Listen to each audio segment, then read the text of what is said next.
Welcome to the Homeownership podcast presented by Movementum Realty, located in Hanover, Massachusetts. This series covers all things real estate and the best practices for buying, selling, and owning property. Now here is your host, Sean Maloney. Welcome to episode 227. Should I paint before selling my home? I'm your host, Sean Patrick Maloney. Thanks for joining me this week. This week I want to talk to you about painting. Painting is such a simple process that can really change the entire palette, the entire way a home looks, and really increase the value almost instantaneously. But that said, there's lots of challenges, there's lots of difficulties that can come with it, and I want to break it down here today so you have a better understanding of whether it's the right fit for you or not, whether you should do it yourself or not, and if it's even worth doing at all. So first off, when it comes to painting a home you're going to sell, you need to make sure to pick trending colors. Don't let your personal opinion affect what colors you choose, because it's not for you, it's for the buyers. This one happens all the time. People go into the paint store and they pick their favorite colors. They pick the colors that they think are cool. They pick the colors they think are popular.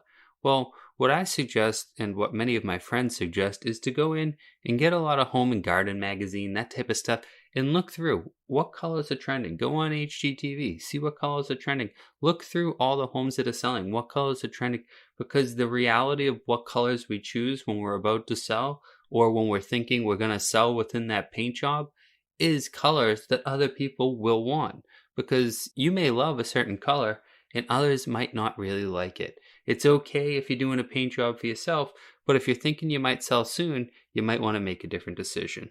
What do I mean? Well, if I bought the house 10 years ago and I'm doing a paint job, I might want to analyze to myself, okay, I've been here for 10 years. How many more years do I have here? Is this the final paint job I'm going to be doing before I sell? If so, I want to be trendy and I want to be cool because I want the buyers to want it. But if I'm going to be there for another 10 years, maybe this paint job's one for me. Maybe this paint job is one for my kids. Maybe this paint job is exactly what I want because I plan on painting it one more time in the future. Everybody has their own opinion, but when we're thinking we're doing the final paint job that we're going to sell with, whether it's 10 years from now, 20 years from now, 2 days from now, the choice is not about ourselves as much as it's about the market. So when we're looking at it, we want to look at the trending colors. Like I said, Home and Garden Magazine, great place to see it. You can see design magazines. You can go literally onto Pinterest nowadays. You don't even have to go to a magazine and just type in trending colors and you're going to find everything you need in order to make those great decisions. And oftentimes at the paint desk, the paint professional is going to have many suggestions, especially on the color cards with all the different brands, because they always push what the trending paint is, because they know consumers come in, they want to buy those trending paints, so they know exactly what colors you might want. Now, if you decide to do the painting yourself and not hire a professional, you need to make sure to do a quality job. A bad paint job can look worse than bad paint itself. So if I have a home that maybe just got some smudge marks and, a little bit of candle burn and some different things that the paint's not looking, 100% on par, but it's a solid surface, it's not chipping and peeling, and it's just, maybe not as cosmetic. That looks better than when someone does a paint job and doesn't tape the edges, doesn't do anything to the chipping and peeling paint. They don't do anything and they just slosh it all on there. A sloshed on paint job is a band-aid approach and it's very ugly. Buyers will tear it apart. No one likes when they see things like the wall paint on the trim, on the ceilings, all over the windows, on the plugs, on the outlets, all the different things that could happen if you do a messy job. So you need to know yourself if you're going to do the painting. Take it in bite-sized pieces and don't need to get it all done at one time. Make the project last a little bit. Do a little bit while you have your patience, stop, and then start back again. Either that or hire a professional, because if you're not going to do a quality job, you're only going to hurt the place. So don't put yourself in that predicament. And in order to have a quality paint job, you got to do the prep work. So the prep work is where we're going to be taking off the chipping and peeling paint. We're going to be sanding down surfaces. We're possibly going to be washing walls, depending on the condition they're in, to make sure we have maximum paint adhesion. There's nothing worse than doing a paint job, painting a whole area, only to realize it's chipping and peeling and it looks worse than it did before. Make sure to do your research, because there's things like, say, such as painting stained wood.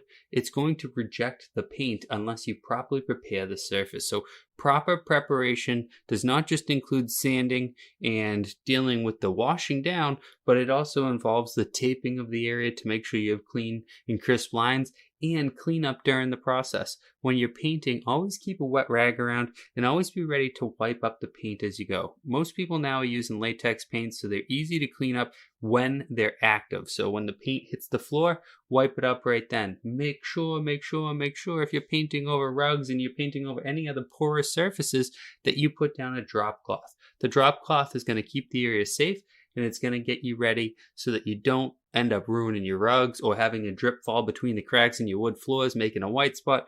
Whatever it be, make sure to take a look and to set the area up correctly with the drop cloths, moving furniture out of the way, and everything else like that.